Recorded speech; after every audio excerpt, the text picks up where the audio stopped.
औज़ुबिल्लाहि मिनश्शैतानिर्रजीम बिस्मिल्लाहिर्रहमानिर्रहीम। इब्नुल अरबी बैठक में खुश आमदीद। तो जो हमारी है ज़ेर मुताला किताब वो है रसाइल इब्न अरबी, और इसमें जो रसाला है वो ताजुत तराजुम। और ताजुत तराजुम में लास्ट जो हम लोगों ने बयान पढ़ा था वो बयान सियादत था। तो आज उससे नेक्स्ट वाला जो बयान है वो पढ़ेंगे, वो बयान वाहब, ठीक है। और इसमें लतीफ़ा और इशारा होता है, और उससे फिर हम लोग वो प्रिसाइज़ लिखा होता है, लेकिन उस पर फिर हम डिस्कस करते हैं और जो बात समझ आती है तो वो आपस में हम लोग उसको तबादला ख्याल करते हैं अपना, कि हमारे ख्याल में क्या है, और आप लोग भी उस पर कमेंट्स करते हैं, वो डिस्कस कर लेते हैं। हाँ जी, वो डिस्कस कर लेते हैं। तो अभी इसको शुरू करते हैं। लतीफ़ा, ये है बयान वाहब। लतीफ़ा, जो हक़ की तलब रखता है उसे पा लेता है, और जो हक़ से तलब रखता है तो हक़ उसे वो शय देता है और वो हक़ को नहीं पाता। ये तो सीधी सी बात है कि जिसने हक़, जो हक़ की तलब में उसको चाहता है, हक़ को चाहता है, ना कि उस चीज़, उससे हासिल करदा चीज़ों को, उससे मतलब जो चीज़ें हैं वो चाहता है। यानी हक़ की तलब चाहता है तो हक़ उसको, वो हक़ को पा लेता है, और जो उससे चीज़ें तलब करता है तो उससे फिर चीज़ें मिलती हैं, हक़ नहीं मिलता।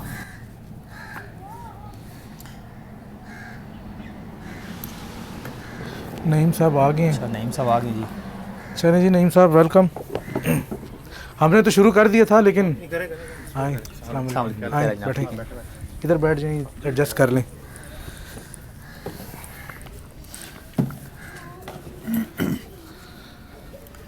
दोबारा से एक दफ़ा पढ़ देता हूँ जी। हाँ, ये दोबारा से पढ़ें। और ये आज हमारे साथ अभी नईम मुश्ताक साहब भी मौजूद हैं, कैमरे के पीछे ही हैं, इंशाल्लाह बाद में आगे आएंगे। उस दोनों पे लगा हुआ है, लेकिन खैर है। तो वेलकम करते हैं हम इनको भी। तो बस अभी हम शुरू किए तो इसको जारी रखते हैं। लतीफ़ा, जो हक़ की तलब रखता है उसे पा लेता है, और जो हक़ से तलब रखता है तो हक़ उसे वो शय देता है और वो हक़ को नहीं पाता। यानी जिसने हक़ की तलब की उसने हक़ को पा लिया, और जिसने हक़ से कोई शय तलब की उसे वो शय तो मिल गई लेकिन हक़ ना मिला। अच्छा, ये सवाल किया जी कलीमुल्लाह साहब ने, क्या इस तलब में सब मार्फत की अशिया आएंगी? नहीं, कोई भी तलब में आएगी चीज़। तलब में तो कोई भी चीज़ आ सकती है। हक़ से आप कुछ भी तलब कर सकते हैं, दुनिया की अशिया तलब हाँ। कर सकते हैं, आप माल कर सकते हैं, औलाद कर सकते हैं, जितने भी मतलब ख्वाहिशात हैं वही तलब, उसी से ही मांगते हैं इंसान, हर बंदा उसी से ही मांगता है। तो ये सिर्फ मार्फत नहीं है, इसमें आप हक़ से जो भी तलब करेंगे वो आएगा। तो ये तलब, जो अगर हक़ से तलब करेंगे तो वो सारी वो शय तो हक़ हमें दे देगा, लेकिन हक़ को नहीं पाएंगे हम लोग। अगर हम सिर्फ हक़ की तलब रखेंगे तो हक़ तो भी मिलेगा, और हक़ के साथ वो सारी अशिया भी हमें मिलेंगी। देखें प्रायोरिटी हम किस चीज़ को दे रहे हैं। देखें अब हमारी प्रायोरिटी जो है वो अशिया हैं या वो हक़ है ना। अगर हमारी प्रायोरिटी हक़ है तो फिर हमें हक़ मिलेगा और साथ अशिया भी मिल जाएंगी, क्योंकि सारी अशिया भी तो उसी की हैं। नहीं, अशिया तो फिर उसकी प्रायोरिटी नहीं ना रही, मिले ना मिले बराबर है। वो ना उसके लिए तो बराबर हो गया, लेकिन वो सारी भी मिलेंगी। जैसे वो महमूद अयाज वाली बात मैंने उस दिन पहले भी बताई थी। नहीं, लेकिन वो सारी तो उतनी मिलेंगी ना जितनी किस्मत में जितनी है। किस्मत ये तो नहीं है सब मैं कुछ वही मिल कह रहा हूँ जाएगा। ना कि जितनी उसकी, जिसने उसकी किस्मत में है, जो उसकी ऐन के अंदर मौजूद हैं, वो सारी वही चीज़ें उसको मिलेंगी। लेकिन मैं कह रहा हूँ कि अगर लेकिन उसका फोकस हक़ पे होगा, असल चीज़ उसको हक़ मिलेगा, और जिस सिर्फ अशिया पे जिसका फोकस होगा उसको भी उतनी ही मिलेंगी जितनी उसकी किस्मत में है, लेकिन हक़ नहीं मिलेगा। बस ये फ़र्क है दोनों में। अच्छा जी, ठीक है, ये बात तो वाज़ेह है। हक़ में हक़ को तलब करेंगे तो हक़ मिलेगा, अशिया अगर खाली करेंगे तो अशिया पे फोकस होगा तो खाली अशिया ही मिलेंगी, हक़ नहीं मिलेगा। अशिया तो वैसे मिलनी है, जो चीज़ मिलनी है वो तो चले मिलेगी। चलें आगे, ठीक है जी। आगे है जी ये लतीफ़ा, जो हक़ का है वो अमल गैर में दाखिल नहीं होता, चाहे कुर्बत हक़ के लिए हो, चाहे कुर्बत हक़ के लिए हो, कर के लिए ही इस गैर पर भरोसा क्यों न किया जाए। हर शय हलाक होने वाली है सिवाय उसकी हकीकत के। ये जी कि जो हक़ का है वो अमल गैर में दाखिल नहीं होता। जो हक़ के लिए, ज़ाहिर सी बात है, वो गैर का जो अमल है उसमें दाखिल तो नहीं होगा। कुर्बत हक़ के लिए ही उस गैर पर भरोसा क्यों ना किया जाए, चाहे वो भरोसा किसके लिए। ये समझ नहीं आया कि मुराद इससे क्या। मुराद इससे ये है ना कि जो गैर, अब ये ना, जो हक़ का है वो अमल गैर में दाखिल नहीं होगा, गैर वाला अमल नहीं करेगा। जो अमल गैर क्या मुराद है? मकान लिल हक़ लम यदखल फिल अमलिल गैर वल इस्तनद इलैहि। अच्छा, यानी कि हक़ के नीयत यहाँ पर मुराद है कि आपकी नीयत में जो हक़ का हिस्सा है वो गैर की तरफ नहीं जाता, चाहे इसमें किसी गैर पर ही आपने भरोसा किया, लेकिन फोकस चूँकि आपका हक़ ताला की तरफ था, तो इस वजह से वो हिस्सा या वो जो नीयत थी या वो जो अमल था वो हक़ की तरफ ही जाएगा।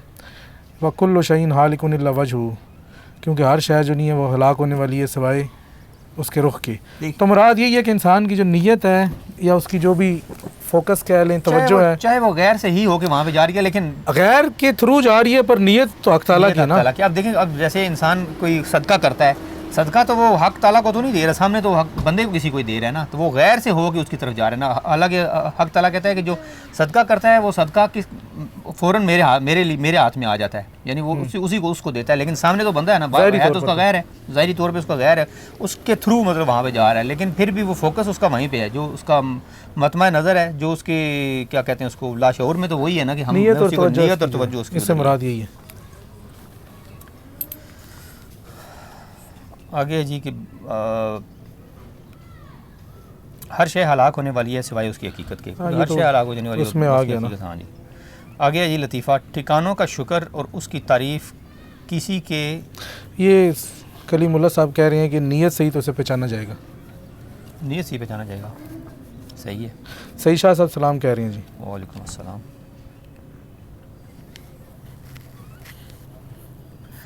आगे लतीफ़ा जी, ठिकानों का शुक्र और उसकी तारीफ़ किसी के इनमें ठहरने से न कर, ऐसा करने से तू जाहिल होगा। असल तारीफ़ तो हक ताला की है, बल्कि ठिकानों की और इनमें ठहरने वाले की तारीफ़ इस सूरत पर कर के ये वजूद में हक के मौक़े हैं, यूँ तेरा शुमार उलमा में होगा। वही बात जो ऊपर इसी से ऊपर वाले से लिंक है, ये भी नहीं, ठिकानों का जो है ना, ये असल में इसमें ये बात है कि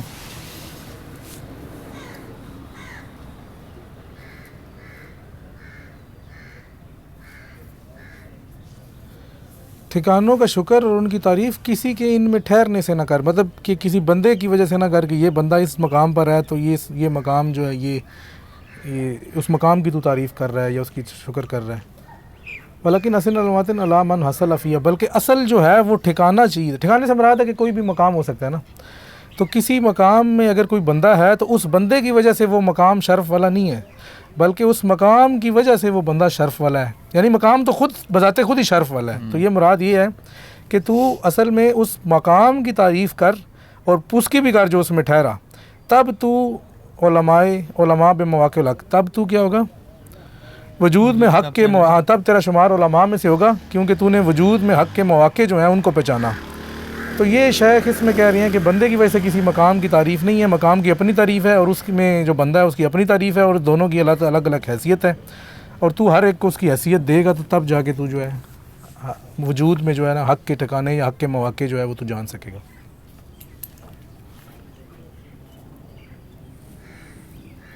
और कुछ कहना है इस पर तो कह लो।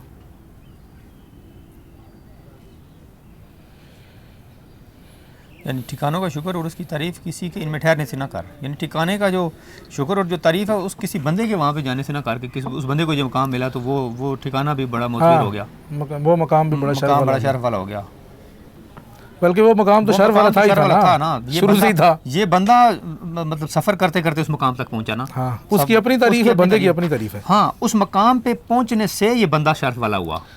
नहीं, बंदा तो पहले से शर्फ वाला था ना, लेकिन उस मकाम पे पहुंचा तो उसको उस मकाम का शर्फ भी मिल गया। कह रहा हूँ उस मकाम का शर्फ भी मिला, लेकिन वो मकाम का शर्फ इसको मिला, पहले इसके पास वो शर्फ तो नहीं था ना। पहले तो इसका मतलब है कि वो शर्फ जो है इसको मिला तब ये उससे ज़्यादा शर्फ वाला हुआ जो पहले इसके पास था, यानी उसमें मकाम ने उसको अपना शर्फ भी दिया। हाँ, मकाम ने उसको अपना शर्फ भी दे दिया। ऐसा करने से तू जाहिर होगा, असल तारीफ़ तो हक़ ताला की है, बल्कि ठिकानों की और इसमें असल तारीफ़ तो हक़ ताला की है। मुराद ये है कि बंदों की कोई अपनी ज़ाती तारीफ़ नहीं है। ज़ाती तारीफ़ से मुराद है कि हर जो कुछ उनको भी हासिल है वो भी तो हक़ ताला की वजह से हासिल हुआ ना। ठिकाना है वो वजूद है ना। नहीं, बंदे की बात हो रही है। नहीं, मैं वही कह रहा हूं कि बंदे की अपनी ज़ाती तारीफ़ नहीं है, हर असल ज़ाती तारीफ़ हक़ ताला की है। बंदे को जो कुछ हासिल हुआ वो हक़ ताला की वजह से हासिल हुआ, इस वजह से यहाँ पर ये है कि असल तारीफ़ हक़ ताला की है।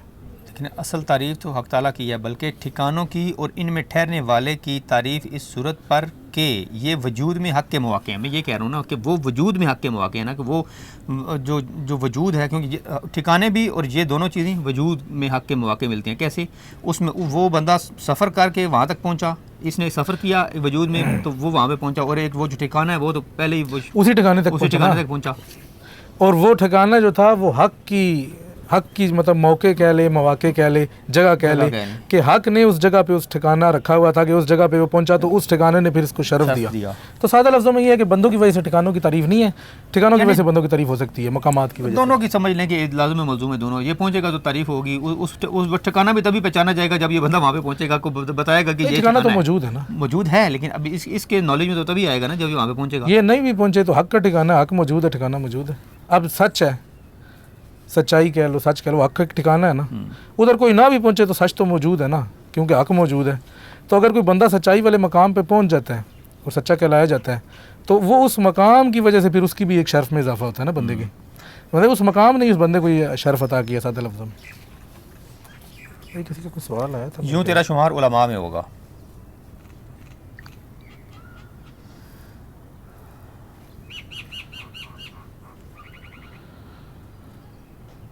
चलिए आगे जाए। लतीफ़ा, क्या किसी की कामिल तारीफ़ दुरुस्त है? हाँ, तेरा ऐसा करना हक़ की मार्फत और शहूद से दुरुस्त होगा, इसके सिवा नहीं। ये तो बड़ा ज़बरदस्त। क्या किसी की कामिल तारीफ़ दुरुस्त है? ये किसी बंदे की ना, किसी बंदे की कामिल तारीफ़ दुरुस्त है। आगे सवालिया निशान है कि क्या उसकी तारीफ़ दुरुस्त है, किसी बंदे की कामिल तारीफ़। हाँ, तेरा ऐसा करना हक़ की मार्फत और शहूद से दुरुस्त होगा, हक़ की मार्फत और शहूद से दुरुस्त होगा, इसके सिवा नहीं। तो हक़ की मार्फत, तेरे पास हक़ की मार्फत है, दूसरा मतलब नंबर पे और शहूद भी है। इसमें ये कह रही हैं कि जो ये उस सेंस में बात है कि जो आजकल के शुरू से ही है कि बुज़ुर्गों के साथ अलकाबात बहुत ज़्यादा लगाए जाते हैं जी, ये भी वो भी फलाना भी ढमकाना भी, मतलब वो 25 अलकाबात होते हैं, आगे नाम होता है और जब आप मिले तो आप कहते हैं यार ये तो हम जैसा बंदा ही है, को पता नहीं। तो उसमें ही शेख ने कहा है कि क्या किसी, कामिल तारीफ़ ही है ना कि आपने इतनी चीज़ें उसके साथ लगा दी हैं, तो उसकी एक शर्त शेख ने इस जगह पे बताई है कि हाँ ऐसा तेरा करना उस वक़्त दुरुस्त है जब तुझे हक, यानी कि तुझे हकीकी मार्फत हो कि वो बंदा उस मकाम पे है, और शहूद मतलब तू देख ले कश्फ की आंख से वाकई है। तो ऐसा तो किसी के पास भी नहीं होता, ज़्यादातर तो लोग जाहिल होते हैं, बस अपने मोहब्बत में, अकीदत में, पता नहीं क्या अंधी तकलीद आप उसको कह लें, उसमें लगाई जाती हैं। तो शेख ने इसके ऊपर बड़ा एक ज़बरदस्त स्टांस लिया है।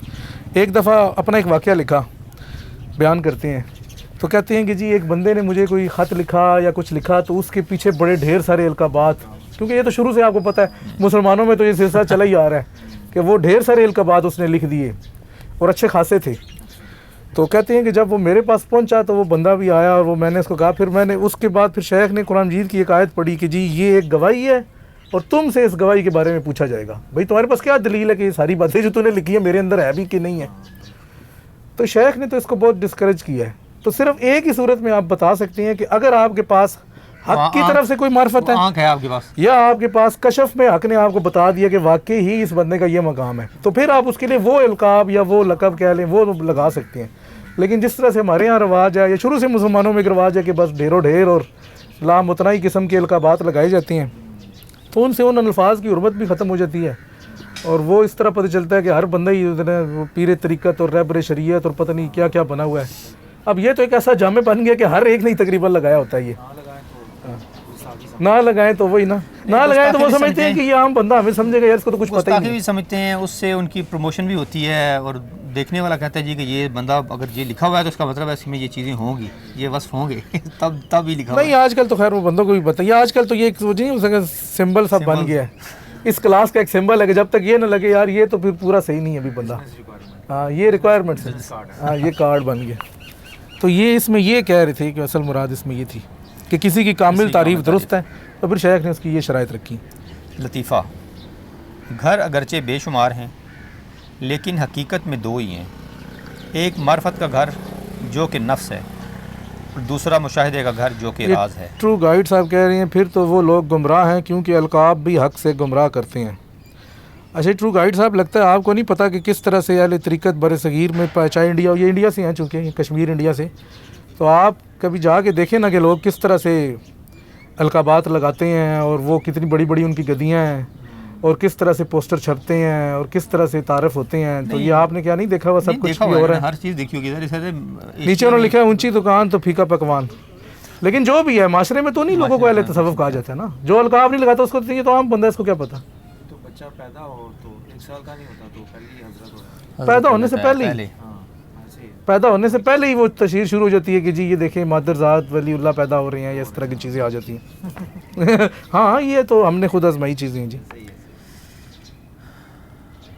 चलिए आगे जी। आगे जी। लतीफ़ा। घर अगरचे बेशुमार हैं लेकिन हकीकत में दो ही हैं। एक मार्फत का घर जो कि नफ्स है, दूसरा मुशाहिदे का घर जो कि राज है। हर वो घर जो इन दोनों से आरी है तो वो ख़राबा है। इसमें ये हाशिया है 23 हाशिया नंबर 23 ये पे पढ़ 23 लेना। पढ़ते हैं।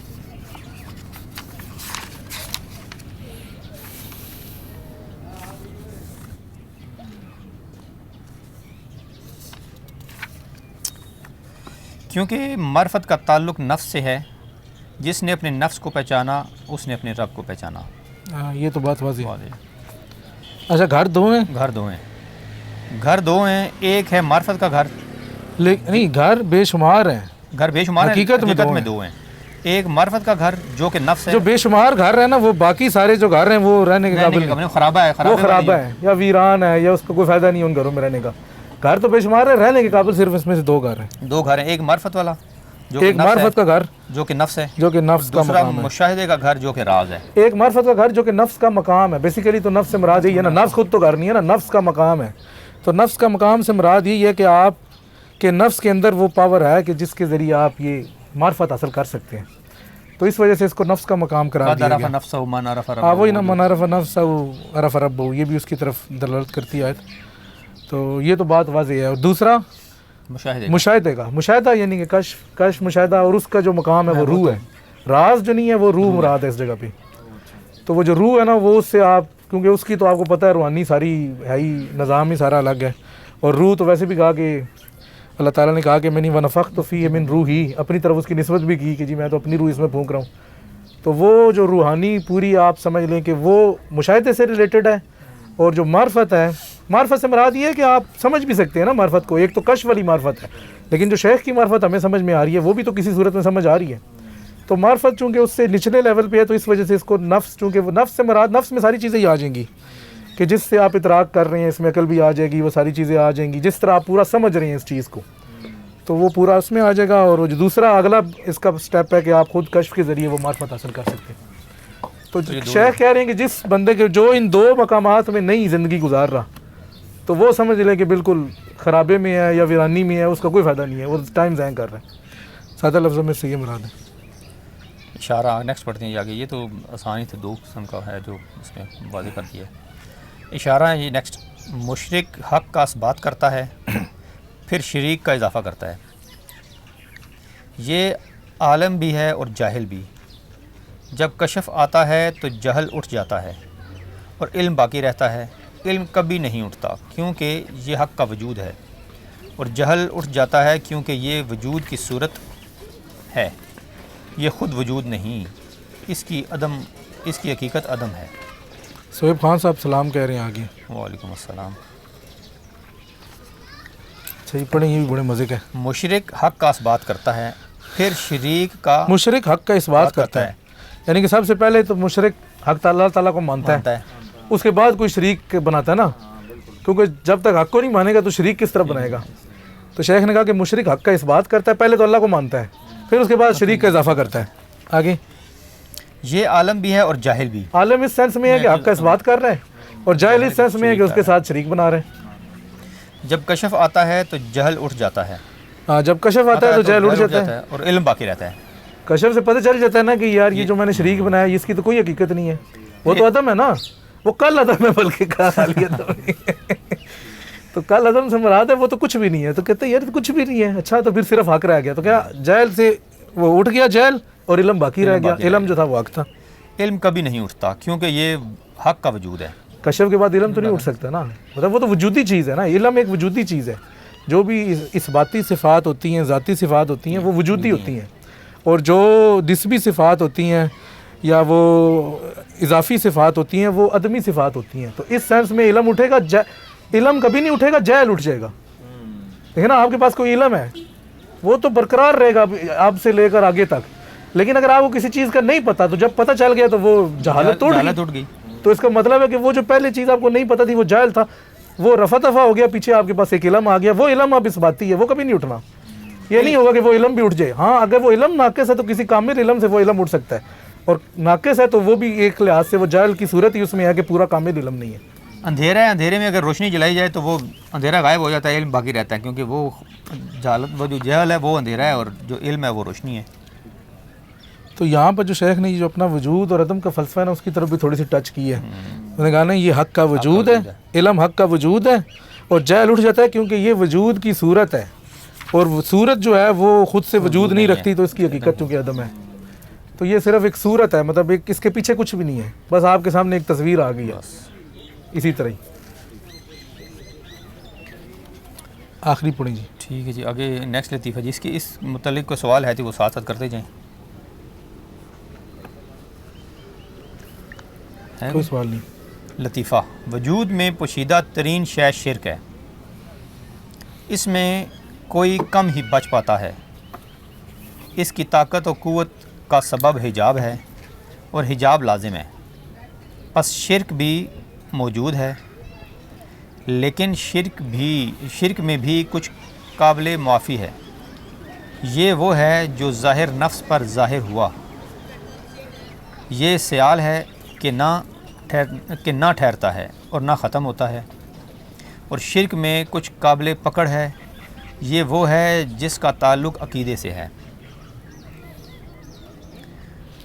वजूद में पोशीदा तरीन शय शिर्क है जी, जो वजूद है उसमें पोशीदा तरीन शय जो है वो शिर्क है, शिर्क करना शरीक का, क्योंकि पोशीदा तरीन इसलिए है क्योंकि उसका पीछे तो कोई हकीकत नहीं है शिर्क की, वो एक नहीं, पोशीदा का मतलब ये है कि वो ऐसी चीज़ है कि जो जिसका इदराक नहीं होता, क्योंकि शिर्क की तो बड़ी मिसालें हैं ना। ये तो सबसे एक ज़ाहिरी लेवल है कि जिस पे हम कहते हैं कि जिसने ये अल्लाह का शरीक बनाया, को बुत बना दिया या कुछ बना, ये तो एक ज़ाहिर है। इसके लेकर शरीक की अगर आप बातन में चलें तो फिर तो हर चीज़ इसमें आ जाती है। और एक कोई हदीस भी है इस सेंस में, कुछ शेख ने भी शायद उसका जिक्र किया है कि नबी पाक सल्लल्लाहु अलैहि वसल्लम ने फरमाया कि मेरी उम्मत में जो शिर्क है वो चूंटियों के चलने से भी ज़्यादा पोशीदा है। मतलब इतना है कि पोशीदा से मुराद है कि हर बंदे को उसका इदराक नहीं है। इदराक वालों के लिए तो वो पोशीदा नहीं है, लेकिन आम बंदों को समझ नहीं आती कि ये इसमें भी शिर्क का पहलू हो सकता है, इसमें भी हो सकता है। बहुत सी ऐसी चीज़ें हमारे रोज़मर्रा के मामलात से हम कोई चीज़ मांग रहे हैं, क्या ये भी शिर्क है? किसी दोस्त से कोई मदद मांग रहे हैं, क्या ये भी रोज़मर्रा के मामलात में हम कुछ ऐसी बातें कर जाते हैं, कोई ऐसी चीज़ें हमारे से ज़ाहिर हो जाती हैं, हमें नहीं पता होता, लेकिन उनका तल्लक कहीं ना कहीं जाके शिर्क से ही जुड़ रहा होता है।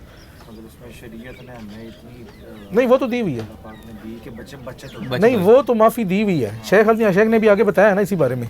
लेकिन यहाँ पर ये शेख देखे ना, एक होता है कि जी उसकी असल हकीकत बताई जाए, एक होता है कि फिर उसके बाद हुक्म लगाया जाए कि अच्छा ये पूरा है, अब इसमें ये काबिल माफ़ी है, ये काबिल माफ़ी नहीं है, ये है। लेकिन पूरी हकीकत बताना तो एक दफ़ा फ़र्ज़ है ना, कि पता तो चले कि है क्या। ये ना हो कि हम एक छोटी सी चीज़ को हकीकत समझ के बैठे। तो इस सेंस में वो कहा कि वो पोशीदा तरीन है, वजूद में इतना पोशीदा है कि इस इदराक में नहीं होता। इससे कोई काम ही बच सकता है। हाँ, देखिए ना, इससे कोई काम ही बच सकता है, कोई इक्का दुक्का ही होंगे जो बचे होंगे, अदरवाइज इसकी ताकत और क़ुव्वत का सबब हिजाब है। यानी कि वो इतना पोशीदा है, मख्फी है, हिजाब में है कि वो समझ नहीं आता कि ये शिर्क है या नहीं है, और हिजाब लाजिम है, और हिजाब तो पड़ा हुआ है, बस शिर्क भी मौजूद है। अब देखिए ना शेख क्या कह रहे हैं, ये नहीं कह रहे, अब शेख जो कलाम अपना लिख रहे हैं वो आवाम के लिए तो लिख नहीं रहे, वो तो उन लोगों के लिए लिख रहे हैं जो राय तरीक़त में चल रहे हैं, और जो राय तरीक़त में चल रहे हैं ये उनसे मुखातिब है। और आप ये ज़हन में रखें कि आम बंदे से मुखातिब इस जगह पे नहीं है, तो उनके बारे में भी कह रहे हैं कि शिर्क भी मौजूद है, यानी उनमें भी मौजूद है, ये नहीं कि उनमें नहीं है। दर्जात में एक लम्हा ऐसा आता है जब आपको इस हद तक बारीकबीनी में जाकर देखना पड़ता है कि अल्लाह पाक ने यानी कहाँ उसको वजूद है, जिससे तवक्कुल का भी समझ आ जाती है। देखिए वैसे तो अगर देखा जाए ना, शिर्क का तो खुद वजूद तो है नहीं ना। शिर्क अगर कहे ना कोई ऐसी चीज़ है, शरीक का मतलब वजूद, हाँ शरीक का जो हम कहते हैं ना कि ये इसका शरीक है, उसका तो वजूद है कोई नहीं। जब शरीक का वजूद नहीं है तो फिर उसको कैसे, फिर इसका मतलब है बहुत ज़्यादा मख्फी है, इतना मख्फी है कि उसको देखा नहीं जा सकता, ना उसको पहचाना जा सकता। ये फिर आपकी अल्लाह ताला की ही मार्फत से, मतलब क्या कहते हैं, अल्लाह ताला के दिए हुए इल्म से ही आप उसको पहचान सकते हैं, अदरवाइज़ मुश्किल है। वो जैसे लिखा है अपनी अरबी में, मतलब है कि कोई कम ही इससे बच सकता है। अच्छा, शिर्क में भी कुछ काबिल माफ़ी है, अब वो उसका जिक्र आ गया ना, जो आप कह रहे थे कि सारा पकड़ वाला नहीं है, मैंने कह दिया शिर्क में भी कुछ काबिल माफ़ी है। ये वो है जो ज़ाहिर नफ्स पर ज़ाहिर हुआ, यानी कि आपके अमाल से कुछ इसी तरह ज़ाहिर हो गया, आपको भी इदराक नहीं था कि ये शिर्क है, शिर्क होता तो आप उस तरह ना करते। ये सयाल है, ये सयाल है। सयाल का मतलब वो चीज़ है, माया सी चीज़ है, ये इसमें कोई सबात नहीं है, कभी पानी उधर रुड़ गया, कभी इधर चला गया, देखिए ना वो तो पानी है, ये कभी इधर हो गया कभी इधर हो गया, तो उसको पकड़ ही नहीं सकते ना आप, उसको किस तरह पकड़ेंगे, इतना आपके पास इल्म इदराक किधर से आएगा कि उसको में भी नहीं आएगा, है हुक्म में भी नहीं आएगा। माफ़ी है, माफ़ी है। जब तक कि आपको पता नहीं, अगर पता चल जाए तो फिर तो आपने बचना ही बचना है। और शिरक में कुछ काबिल पकड़ है, हाँ, ये वो है जिसका ताल्लुक अकीदे से है। अकीदे से। अकीदे से जैसे हमारा अगर आपने अकीदा बना लिया कि जी अल्लाह और उसके शरीक हैं, तो फिर तो पकड़ लाजमी है। अगर अकीदा आपका तौहीद वाला है, हाँ तो तो वैसे आपके अफ़ाल से कुछ ऐसा ज़ाहिर हो गया या कुछ वैसा ज़ाहिर हो गया, इसमें वो हदीस है ना, इन्नी मालूम भी नहीं आती, हाँ, नीयत पे डिपेंड करता तमाम अमाल का दारोमदार नीयत पर है। वो काबिल गिरफ्त हो गया, ये गुजर गया, हो रहा है। अपने माइंड में मेन चीज़ है ना कि अगर आपसे कोई ऐसा अमल हो भी जाता है, लेकिन आपके जो माइंड में वही है ना, असल तो वही है ना, असल तो हम उसी पे नज़र है। बाकी तो चले अमाल से कुछ, ये देखने वाले को ये महसूस होगा कि ये शायद शिरक कर रहा है, लेकिन जो नहीं, कर रहा देखने है, वाले को भी नहीं होगा। देखने वाला खैर वो कुछ है ना जिससे बंदा ये करता है, तो आइडिया ले लेता है कि यार हो सकता है कि ये शिरक है। हाँ, अगर कोई पूरा देखने वाला। तौहीद में कामिल हो तो हाँ, वो तो हाँ, कह वो। सकता है कि जी ये शिरक कर रहा है। लेकिन शेख ने इसकी एक मिसाल भी दी है और तरीक़त में से दी है, बड़ी ज़बरदस्त मिसाल दी है, और अपनी किताब रूल कुदस में दी हुई है ये मिसाल। उन्होंने कहा है कि अगर कोई शेख ये समझता है या ये ख्याल करता है कि मेरे फ़लाँ मुरीद को मेरी वजह से फ़ायदा पहुंचा, तो वो शिरक कर रहा है। अब इससे ज़्यादा मख्फी शिरक की मिसाल है ये, ज़ाहिर शिरक की नहीं, ज़ाहिर तो सबको ही पता है। तो ये मतलब कि ये भी सोचना कि मेरी वजह से कुछ हो रहा है, ध्यान नफ्स की तरफ चला। हाँ, यानी कि वजह से मुराद यही है ना कि आपने सबब खुद ही को बना लिया, उसको तो छोड़ दिया ना। ये तो नहीं कहा कि उसकी वजह से हो रहा है, अगर खुद को शरीक कर लिया ना एक सेंस में उसके साथ, ये तो अदब के खिलाफ भी होगा, हाँ, तो आपको पता है ये तो आम है, आजकल तो आम ही है, ये तो आजकल है ही यही। यानी मुशरिकाना दौर में गुजर रहे हैं। लेकिन मख्फी है इसमें, अगर अकीदा नहीं है तो पकड़ उस लिहाज से नहीं, माफ़ी हो जाएगी। हाँ, अकीदा नहीं है, क्योंकि अकीदा तो नहीं होता, लेकिन लोग लेकिन इस जो तरह से बंदा, बात करते हैं। लेकिन जो बैठा हुआ है किसी गद्दी पे, वो अगर ये बात करेगा तो जारी उसकी तो पकड़ होनी ही होनी है। जो आगे वाला है वो तो उसके तो माइंड में होगा, अगर नहीं, अगर कोई वो जाता भी है बिलफर्ज। अब दोनों का मामला है आपस में, एक जो बैठा हुआ है और एक जो लेने गया है कुछ। अब जो लेने गया है उसे पता है जी कि ये उसका बरगजीदा है, ये उसके करीब है, देगा मुझे वही, वो बच जाएगा, मुसब्बिबुल असबाब वही है, ये तो एक सबब है, देने वाला पकड़ा जाएगा। ये पकड़ा जाएगा। अगर ये कहता है इसके माइंड में होगा मेरी वजह से है, तो ये तो गया और मैं तो बच गया। अब दोनों की अपनी अपनी नीयत काउंट कर रही है, देखें उसकी क्या नीयत और मेरी क्या नीयत है। अल्लाह ने इसको दे भी देना है और बचा भी देना है, बचा भी और इसके जरिए दे के इसको उठा भी देना है। जवाब मिले। हाँ, वो तो फिर हर बंदे वो का फिर अपना हर बंदे का मामला अपना मामला है जिस तरह से भी। है। अच्छा जी, ये इख्तिताम करें, कंप्लीट हो गया जी, ये 2 मिनट का तो वक्फा उसको बंद भी कर देंगे क्योंकि पहले हमारे करें ना, पास 2 मिनट का वक्फा। अच्छा अभी हम 2 मिनट का वक्फा करते हैं जी। तो उसके कोई सवाल बाद वगैरह हैं तो वगैरह ये हैं किसी दोस्त WhatsApp के पे तो भी करें। व्हाट्सएप पे करें, और दूसरी तरफ भी करें, कमेंट भी करें, तो हम 2-1 मिनट बाद जो नहीं अगला बयान जो है वो शुरू करेंगे। हाँ बयान बैत पढ़ेंगे।